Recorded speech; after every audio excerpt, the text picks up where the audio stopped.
MG 손해보험에 MG 새마을금고에 MG라고 부르시는 분들도 있고. 이거 논란이 될 수 있네요. 어쨌든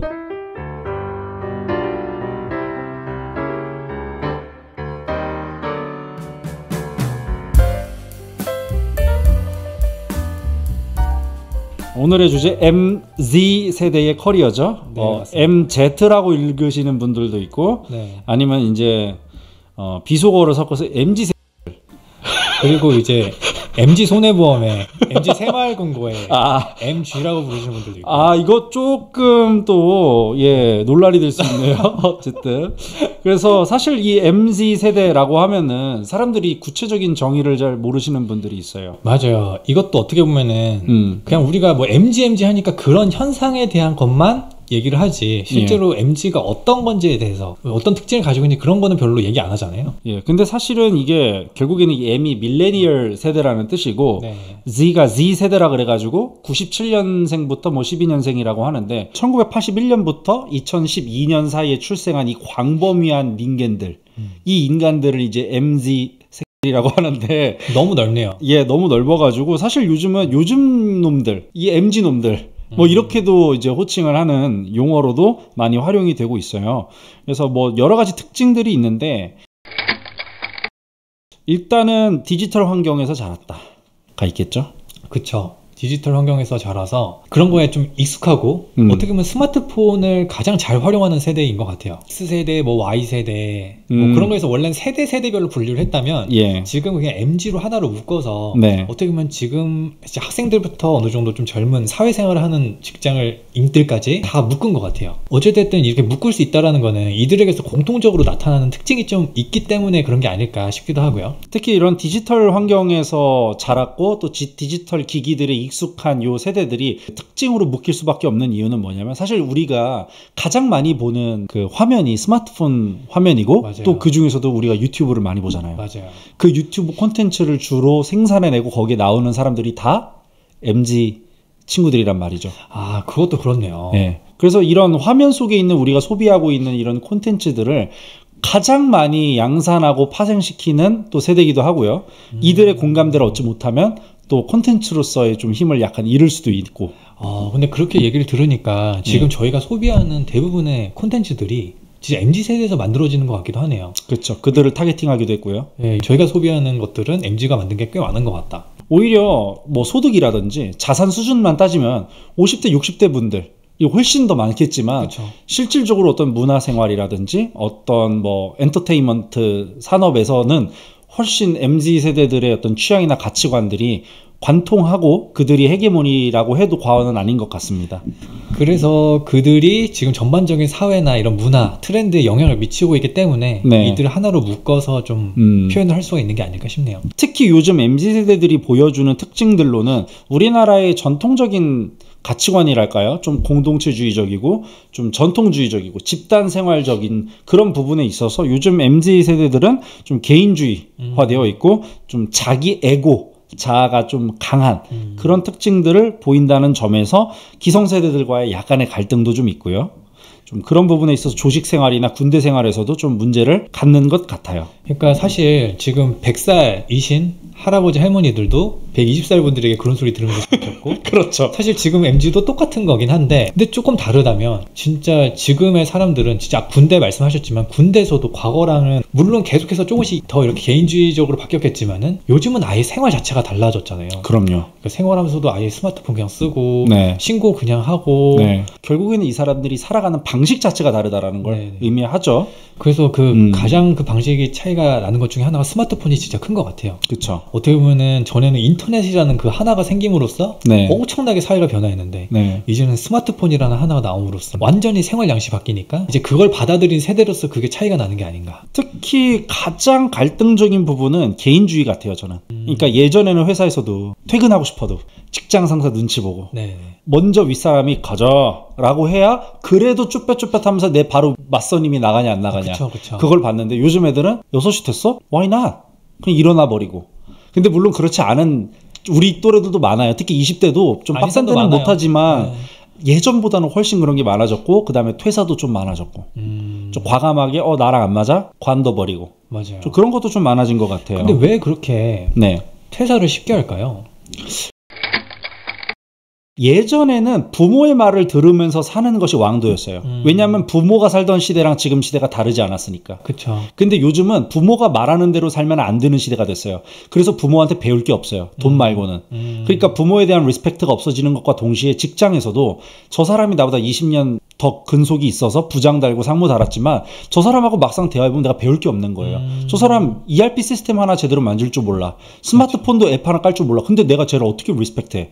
그러니까 내가 배울 사람도 없고 이 공동체에서 더 이상 존경할 만한 사람이 없으니 내가 자연스럽게 그런 공동체, 레거시한 집단을 더 쉽게 떠날 수 있게 되는 게 아닌가라는 생각이 듭니다. 네, 그게 좀 정확한 통찰 같은 게 제가 예전에는 사회가 막 그렇게 변하는 속도가 빠르지 않았으니까 나보다 몇십 년을 산 부모님의 어른의 조언이나 이게 정말 대부분이 정답이었고 하지만 요즘 시대가 워낙 다양하게 다변화되고 또 빠르게 변화하다 보니까 오히려 우리 높은 세대들은 이 변화를 따라가지 못하는 경우도 생기고 그러니까 진짜 이제는 인터넷이나 아니면 각자 분야의 전문가들도 많고 이렇게 교류를 할 수 있는 소통 창구가 많다 보니까 그래서 진짜 말씀하신 ERP 시스템 같은 것도 오히려 그 윗세대 분들은 이런 전산에 좀 취약하시잖아요. 타자가 빠르지도 않으시고. 그래서 그런 말씀들이 좀 맞는 것 같아요.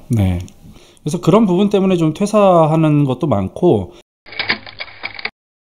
동시에는 좀 양육 환경도 있는 것 같아요. 뭐 예를 들어 옛날에는 진짜 막 한 집에 셋, 넷, 다섯, 여섯, 일곱씩 낳잖아요. 그리고 자기들끼리도 먹을 게 없어서 전후니까 뭐 경쟁하고 막 그냥 밥만 있어도 감사한 시대였잖아요. 솔직히 말해서. 엄마 아빠가 자식들 눈에 보이지 않는 곳에서 희생과 노력을 하고 그걸로 이 대한민국의 한강의 기적을 이끌고 갑자기 요즘 뽕이 차오르는데 이제 국제시장.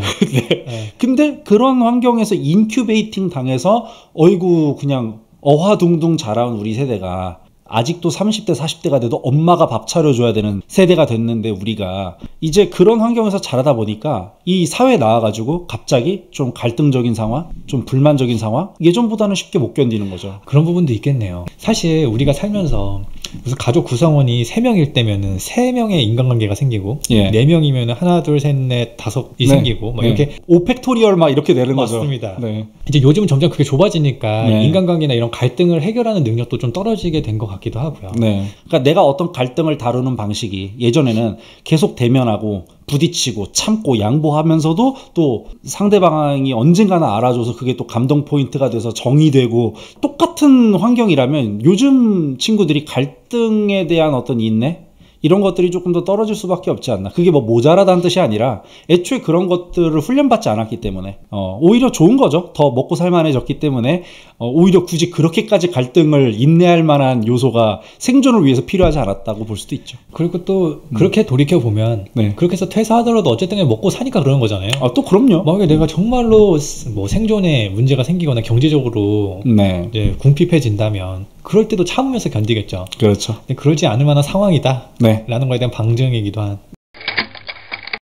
그렇습니다. 그래서 이 MZ세대에 대해서 저희가 이제 크게 3가지의 주제를 정했는데 하나는 바로 워라밸입니다. 일과 삶의 밸런스가 중요하다라는 건데 이거에 대해서 솔직히 어떻게 생각하세요? 일 중독자 전희진 씨. 아니 저는 일 중독자는 아니고요. 워커홀릭입니다. 워커홀릭이요? 그게 그거 이제 저는 그렇게 생각해요. 그냥 사람마다 본인의 시기가 있다면 뭔가 집중해야 되고 뭔가에 좀 더 몰입해야 되는 시기가 있는 것 같거든요. 우리 인생이라는 게 긍정적이고 밝은 면도 많지만 엄청난 초경쟁 사회에서 우리가 살아가고 있잖아요. 여기서 생존하려면 내가 이 경쟁에서 이겨야 되는데 여기서 내가 라이프 밸런스를 챙긴다? 뭐 죽겠다는 얘기죠. 그러면은 난 종교 뭐 500명인데 1등까지 아니더라도 그래도 한 100등 안에는 들어가야지 어느 정도 제가 원하는 추구하는 삶을 살 수 있다라면은 라이프 밸런스를 챙기면서 이 안에 들기는 훨씬 더 어렵다는 생각이 들죠. 뭐 이런 말 있잖아요. 쓸 거 다 쓰고 놀 거 다 놀면 소는 누가 키우냐. 정작 지금 저희 뭐 집값도 마찬가지고 뭐 부동산 값도 엄청나게 올라가고 있는 상황이고 대부분의 사람들이 대출을 받아가지고 생활하잖아요. 아니면 월세를 내거나 이런 것들도 당장 내가 라이프 밸런스 챙기면서 하면은 그냥 계속 그렇게 곳간이 채워지지 않고 그냥 내가 먹을 만큼만 벌면서 그냥 사는 게 생활이 되는 거예요. 근데 왜 MZ세대들은 이렇게 워라밸을 추구한다 그래 보이는 걸까요? 그러니까 결국에는 제가 보기엔 이런 것 같거든요. 전반적인 변화는 개인주의도 있지만, 그러니까 내가 이 회사에다가 더 헌신하고 노력한다고 이 회사가 나를 정년까지 고용할 거라는 보장이 없어진 첫 번째 세대가 저희 베이비 부머 세대잖아요. 그러니까 내가 투자하고 노력한 만큼 회사가 나한테 보상을 주느냐? 그렇지 않을 수도 있다라는 불안감 때문에 내가 그럼 여기서 야근 더해서 뭐해? 어차피 우리 세대가 너무 인간이 많잖아요. 그러니까 승진도 거의 적체가 다 돼요. 보통 저희 때는 아시다시피 주변 보면 아시겠지만 대리급 되는 것까지야 연차 차면 해주지만 네네.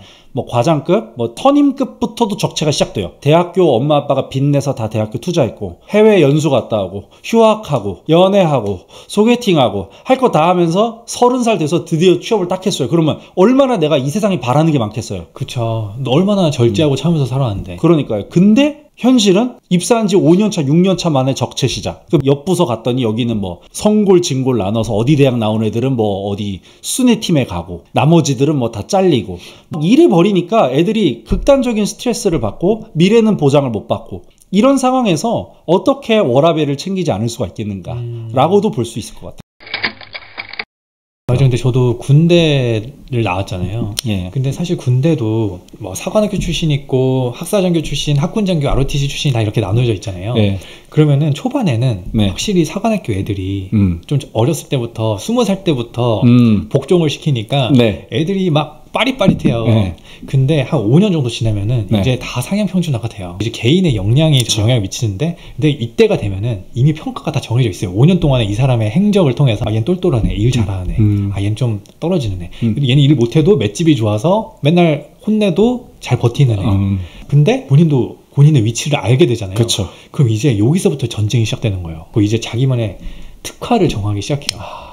이제 맨날 선배들한테 연락하면서 술 마시는 사람이 생기고, 아니면 어떤 사람은 갑자기 이제 대외 활동 같은 걸 갑자기 열심히 해가지고 그런 성과를 만들거나, 아니면 누구는 이제 석사, 박사 같은 학력으로 각자 자기만의 이제 필살기를 정하는 거예요. 약간 그런 식으로 이제 바뀌게 되는데, 진짜 그렇게 내가 생존하기 위해서라면 진짜 전쟁처럼 열심히 그렇게 하는 게 당연하거든요. 그렇진 않아요. 생각보다 인간들이 당신 같지 않습니다. 제가 너무 전쟁터에서만 살았나. 사실 여기서 이제 워라밸을 즐긴다면은 이건 당장 현실에는 내 정신건강이나 네. 이런 거에 좀 더 유익할 수 있지만, 네. 좀 장기적으로 보면은 나의 성장을 가로막고 갈등 해결 능력이나 나의 감정 통제 능력도 좀 떨어뜨리는 그런 게 아닌가 싶은 거죠.